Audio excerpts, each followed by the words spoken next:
مالك يوم الدين. إياك نعبد وإياك نستعين. اهدنا الصراط المستقيم صراط الذين أنعمت عليهم غير المغضوب عليهم ولا الضالين.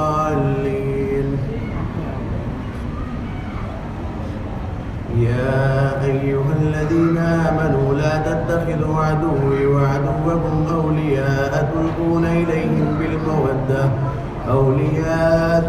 إليهم بالمودة وقد كفروا بما جاءكم من الحق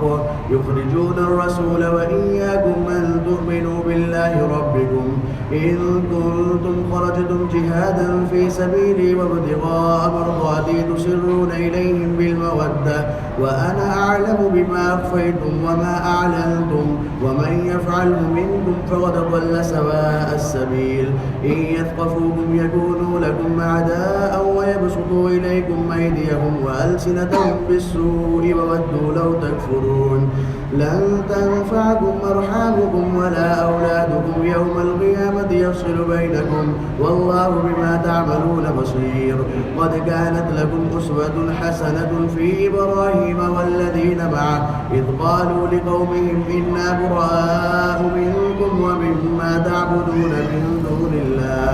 كفرنا بكم وبدا بيننا وبينكم العداوة والبغضاء أبدا حتى تؤمنوا بالله وحده إلا قول إبراهيم لأبيه لأستغفرن لك وما أملك لك من الله من شيء. ربنا عليك توكلنا وإليك أنبنا وإليك المصير. ربنا لا تجعلنا فتنة للذين كفروا واغفر لنا ربنا إنك أنت العزيز الحكيم. لقد كان لكم فيهم أسوة حسنة لمن كان يرجو الله واليوم الآخر ومن يتول فإن الله هو الولي الحميد. الله أكبر. عسى الله أن يجعل بينكم وبين الذين عاديتم منهم مودة والله قدير والله غفور رحيم. لا ينهاكم الله عن الذين لم يقاتلوكم في الدين ولم يخرجوكم من دياركم أن تبروهم وتقسطوا إليهم إن الله يحب المقسطين. إنما ينهاكم الله عن الذين قاتلوكم في الدين وأخرجوكم من دياركم وظاهروا على إخراجكم أن تولوهم ومن يتولهم فأولئك هم الظالمون. يا أيها الذين آمنوا إذا جاءكم المؤمنات مهاجرات فامتحنوهن الله أعلم بإيمانهن فإن علمتموهن مؤمنات فلا ترجعوهن إلى الكفار لا هن حل لهم ولا هم يحلون لهم وآتوهم ما أنفقوا ولا جناح عليكم أن تنكحوهن إذا آتيتموهن أجورهن ولا تمسكوا بعصم الكوافر واسألوا ما أنفقتم وليسألوا ما أنفقوا ذلكم حكم الله يحكم بينكم والله عليم حكيم. وإن فاتكم شيء من أزواجكم إلى الكفار فعاقبتم فآتوا الذين ذهبت أزواجهم مثل ما أنفقوا واتقوا الله الذي أنتم به مؤمنون. يا أيها النبي إذا جاءك المؤمنات يبايعنك على أن لا يشركن بالله شيئا ولا يسرقن ولا يزنين ولا يقتلن أولادهن ولا يأتين ببهتان يفترينه بين أيديهن وأرجلهن ولا يعصينك في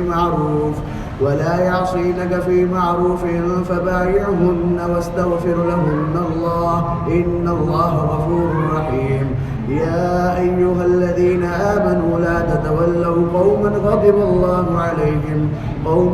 الله عليهم قد يئسوا من الآخرة كما يئس الكفار من أصحاب القبور.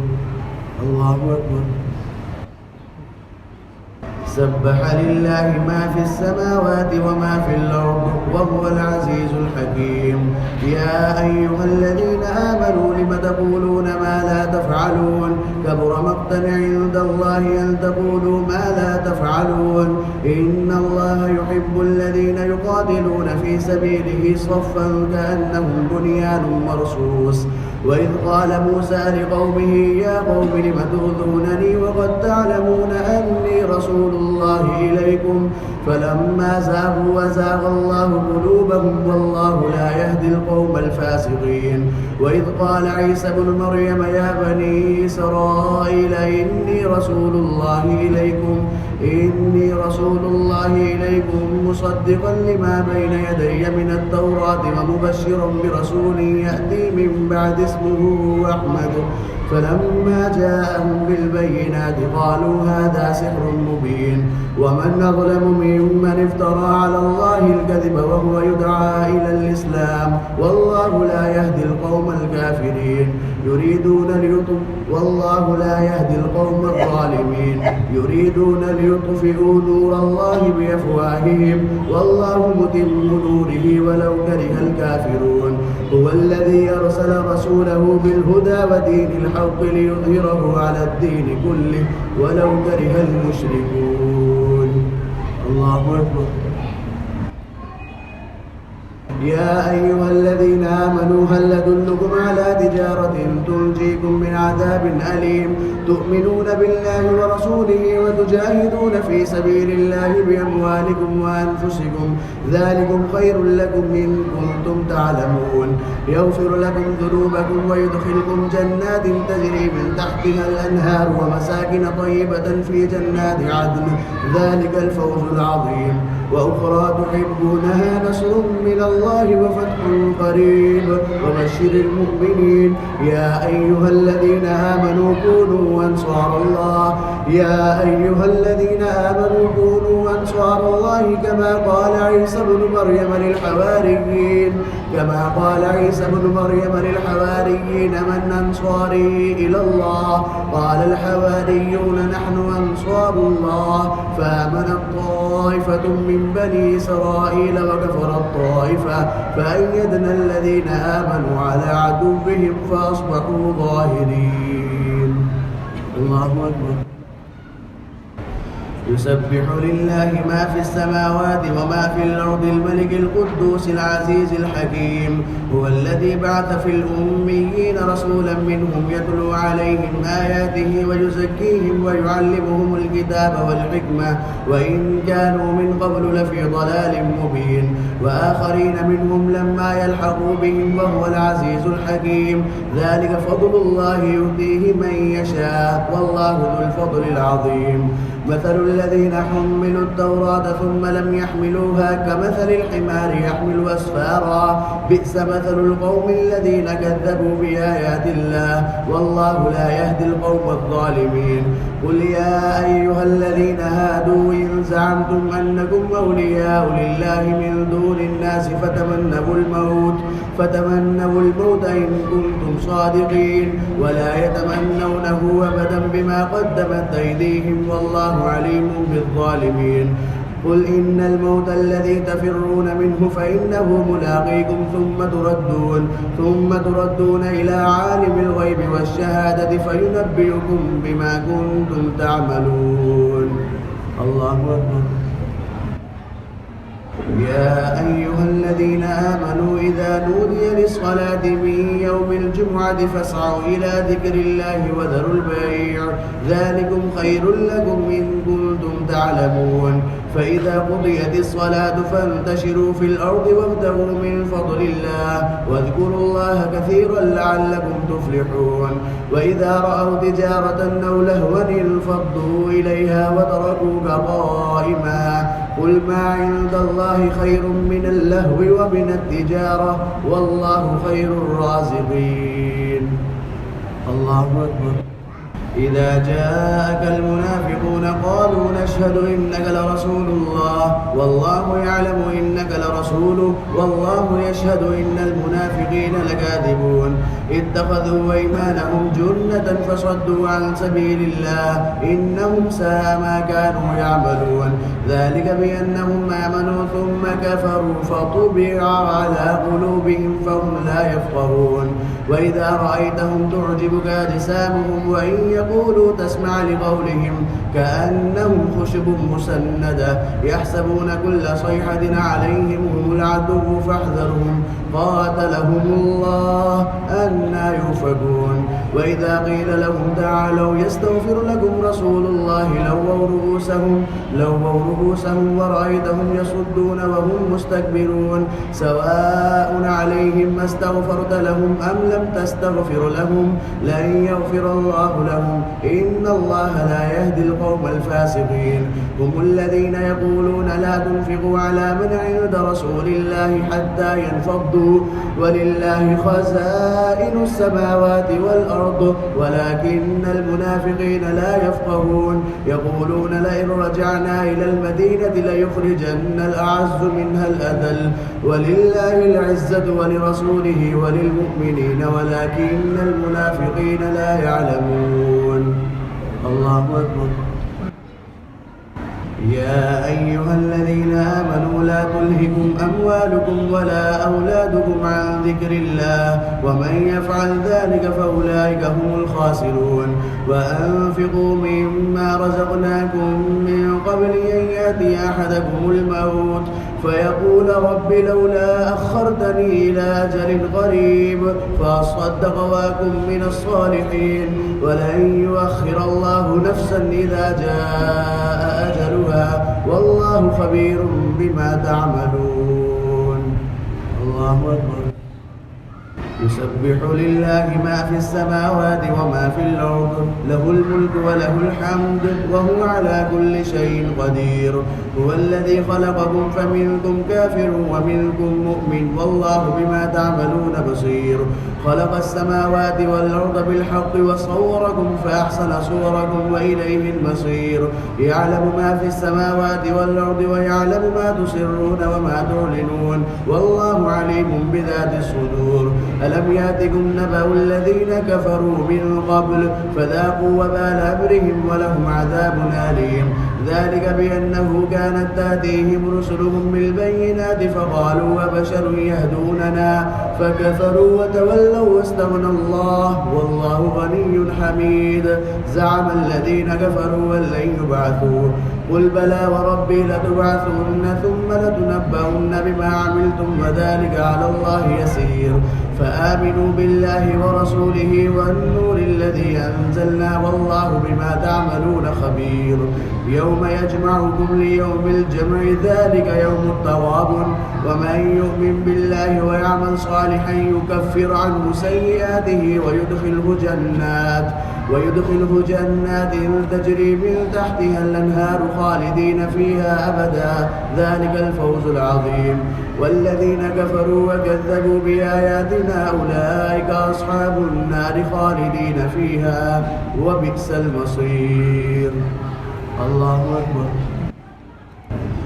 ما أصاب من مصيبة إلا بإذن الله ومن يؤمن بالله يهد قلبه والله بكل شيء عليم وأطيعوا الله وأطيعوا الرسول فإن توليتم فإنما على رسولنا البلاغ المبين الله لا إله إلا هو وعلى الله فليتوكل المؤمنون يا أيها الذين آمنوا إن من أزواجكم وأولادكم عدوا لكم فاحذروهم وإن تعفوا وتصفحوا وتغفروا فإن الله غفور رحيم إنما أموالكم وأولادكم فتنة والله عنده أجر عظيم فاتقوا الله ما استطعتم واسمعوا وأطيعوا وأنفقوا خيرا لأنفسكم ومن يوق شح نفسه فأولئك هم المفلحون إن تقرضوا الله قرضا حسنا يضاعف لكم ويغفر لكم والله شكور حليم عالم الغيب والشهادة العزيز الحكيم الله أكبر يا أيها النبي إذا طلقتم النساء فطلقوهن لعدتهن وأحصوا العدة واتقوا الله ربكم لا تخرجوهن من بيوتهن ولا يخرجن إلا أن يأتين بفاحشة مبينة وتلك حدود الله ومن يتعد حدود الله فقد ظلم نفسه لا تدري لعل الله يحدث بعد ذلك أمرا فإذا بلغن أجلهن فأمسكوهن بمعروف أو فارقوهن بمعروف وأشهدوا ذوي عدل منكم وأقيموا الشهادة لله ذلكم يوعظ به من كان يؤمن بالله واليوم الآخر ومن يتق الله يجعل له مخرجا ويرزقه من حيث لا يحتسب ومن يتوكل على الله فهو حسبه إن الله بالغ أمره قد جعل الله لكل شيء قدرا واللائي يئسن من المحيض من نسائكم إن ارتبتم فعدتهن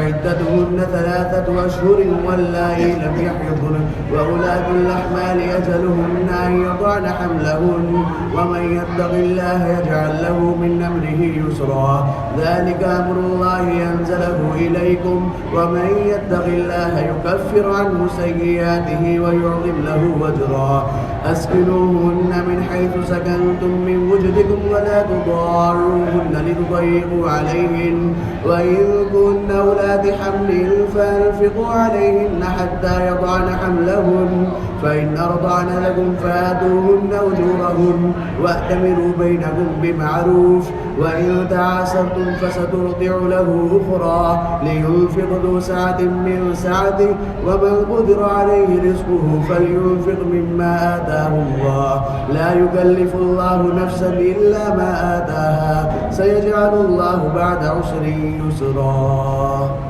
الله أكبر وكأين من قرية عتت عن أمر ربها ورسله فحاسبناها حسابا شديدا وعذبناها عذابا نكرا فذاقت وبال أمرها وكان عاقبة أمرها خسرا أعد الله لهم عذابا شديدا فاتقوا الله يا أولي الألباب الذين آمنوا قد أنزل الله إليكم ذكرا رسولا يتلو عليكم آيات الله مبينات ليخرج الذين آمنوا وعملوا الصالحات من الظلمات إلى النور ومن يؤمن بالله ويعمل صالحا يدخله جنات تجري من تحتها الأنهار خالدين فيها أبدا قد أحسن الله له رزقا الله الذي خلق 7 سماوات ومن الأرض مثلهن يتنزل الأمر بينهن لتعلموا أن الله على كل شيء قدير وأن الله قد أحاط بكل شيء علما الله أكبر يا أيها النبي لم تحرم ما أحل الله لك تبتغي مرضات أزواجك والله غفور رحيم قد فرض الله لكم تحلة أيمانكم والله مولاكم وهو العليم الحكيم وإذ أسر النبي إلى بعض أزواجه حديثا فلما نبأت به وأظهره الله عليه عرف بعضه وأعرض عن بعض فلما نبأها به قالت من أنباك هذا قال نبأني العليم الخبير إن تتوبا إلى الله فقد سغت قلوبكما وإن تظاهر عليه فإن الله هو مولاه وجبريل وصالح المؤمنين والملائكة بعد ذلك ظهير عسى ربه إن طلقكن أن يبدله أزواجا خيرا منكن مسلمات مؤمنات قانتات تائبات عابدات سائحات ثيبات وأبكارا يا أيها الذين آمنوا قوا أنفسكم وأهليكم نارا وقودها الناس والحجارة عليها ملائكة غلاظ شداد لا يعصون الله ما أمرهم ويفعلون ما يؤمرون يا أيها الذين كفروا لا تعتذروا اليوم إنما تجزون ما كنتم تعملون الله أكبر يا أيها الذين آمنوا توبوا وتوبوا إلى الله توبة نصوحا عسى ربكم أن يكفر عنكم سيئاتكم ويدخلكم جنات تجري من تحتها الأنهار يوم لا يخزي الله النبي والذين آمنوا معه نورهم يسعى بين أيديهم وبأيمانهم يقولون ربنا أتمم لنا نورنا واغفر لنا إنك على كل شيء قدير يا أيها النبي جاهد الكفار والمنافقين واغلظ عليهم ومأواهم جهنم وبئس المصير ضرب الله مثلا للذين كفروا امرأة نوح وامرأة لوط كانتا تحت عبدين من عبادنا صالحين فخانتاهما فلم يغنيا عنهما من الله شيئا وقيل ادخلا النار مع الداخلين وضرب الله مثلا للذين آمنوا امرأة فرعون إذ قالت رب ابن لي عندك بيتا في الجنة ونجني من فرعون رب ابن لي عندك بيتا في الجنة ونجني من فرعون وعمله ونجني من القوم الظالمين ومريم ابنة عمران التي أحصنت فرجها فنفخنا فيه من روحنا وصدقت بكلمات ربها وكتبه وكانت من القانتين. الله أكبر. تبارك الذي بيده الملك وهو على كل شيء قدير الذي خلق الموت والحياة ليبلوكم أيكم أحسن عملا وهو العزيز الغفور الذي خلق 7 سماوات طباقا ما ترى في خلق الرحمن من تفاوت فارجع البصر هل ترى من فتور ثم ارجع البصر كرتين ينقلب إليك البصر خاسئا وهو حسير ولقد زينا السماء الدنيا بمصابيح وجعلناها رجوما للشياطين وأعتدنا لهم عذاب السعير وللذين كفروا بربهم عذاب جهنم وبئس المصير إذا ألقوا فيها سمعوا لها شهيقا وهي تفور تكاد تميز من الغيظ كلما ألقي فيها فوج سألهم خزنتها ألم يأتكم نذير قالوا بلى قد جاءنا نذير فكذبنا وقلنا ما نزل الله من شيء إن أنتم إلا في ضلال كبير وقالوا لو كنا نسمع ونعقل ما كنا في أصحاب السعير فاعترفوا بذنبهم فسحقا لأصحاب السعير إن الذين يخشون ربهم بالغيب لهم مغفرة وأجر كبير وأسروا قولكم أو اجهروا به إنه عليم بذات الصدور ألا يعلم من خلق وهو اللطيف الخبير هو الذي جعل لكم الأرض ذلولا فامشوا في مناكبها وكلوا من رزقه وإليه النشور. الله أكبر. أأمنتم من في السماء أن يخسف بكم الأرض فإذا هي تمور أم أمنتم من في السماء أن يرسل عليكم حاصبا فستعلمون كيف نذير ولقد كذب الذين من قبلهم فكيف كان نكير أولم يروا إلى الطير فوقهم صافات ويقبضن ما يمسكهن إلا الرحمن إنه بكل شيء بصير أمن هذا الذي هو جند لكم ينصركم من دون الرحمن إن الكافرون إلا في غرور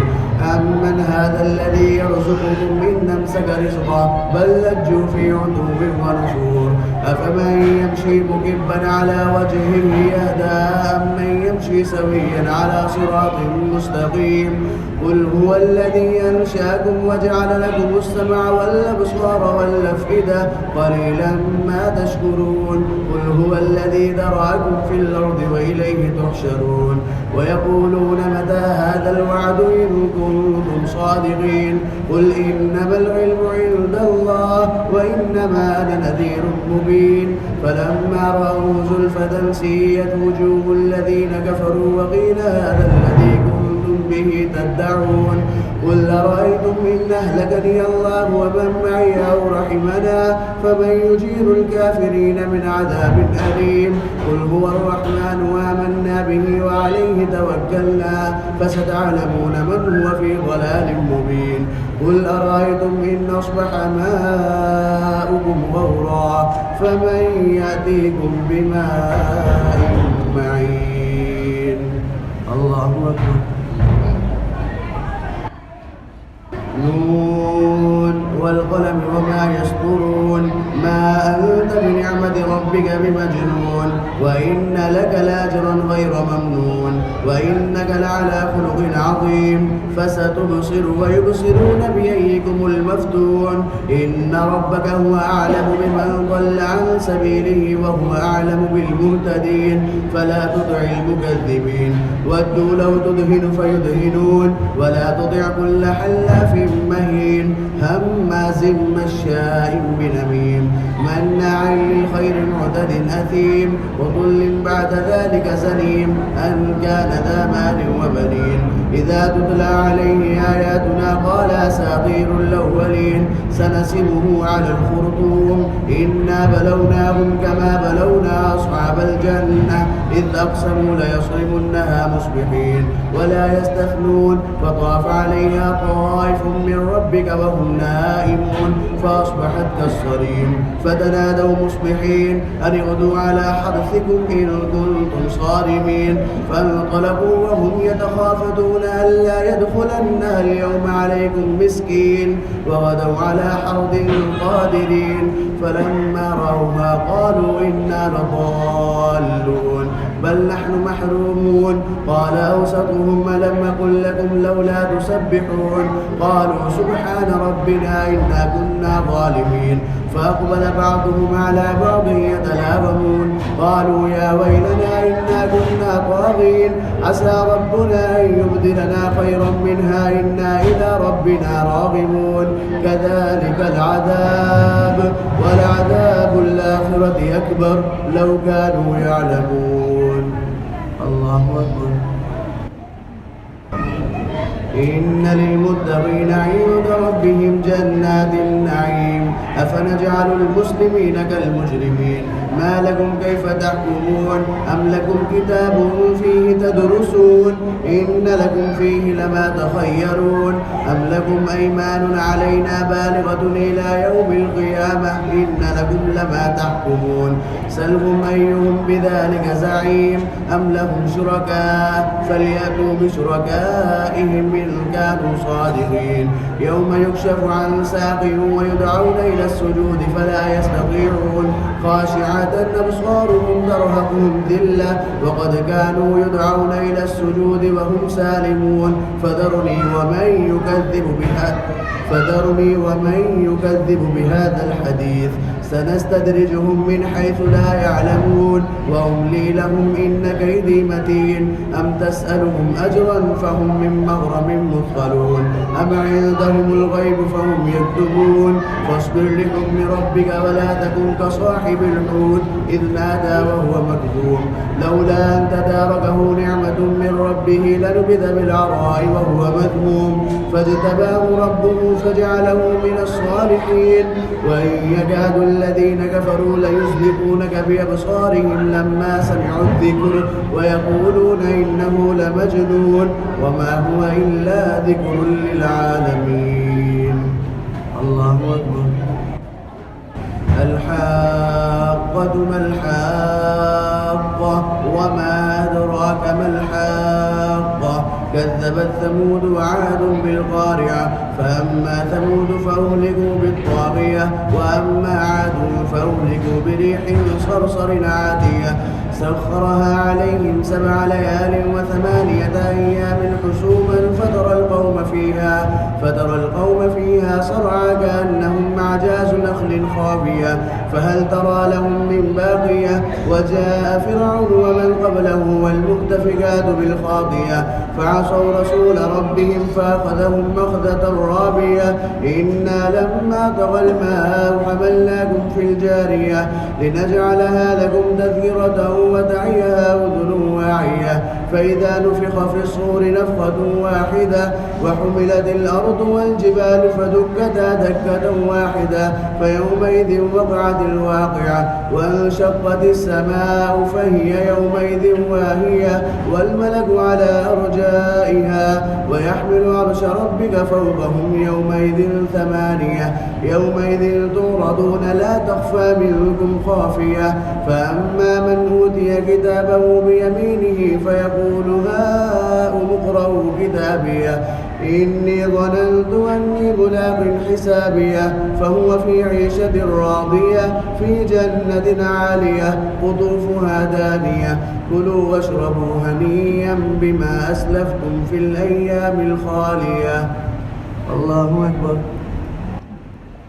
وأما من أوتي كتابه بشماله فيقول يا ليتني لم أوت كتابيه ولم أدر ما حسابيه يا ليتها كانت القاضية ما أغنى عني ماليه هلك عني سلطانيه خذوه فغلوه ثم الجحيم صلوه ثم في سلسلة ذرعها 70 ذراعا فاسلكوه إنه كان لا يؤمن بالله العظيم ولا يحض على طعام المسكين فليس له اليوم هاهنا حميم ولا طعام إلا من غسلين لا يأكله إلا الخاطئون فلا أقسم بما تبصرون وما لا تبصرون إنه لقول رسول كريم وما هو بقول شاعر قليلا ما تؤمنون ولا بقول كاهن قليلا ما تذكرون تنزيل من رب العالمين ولو تقول علينا بعض الأقاويل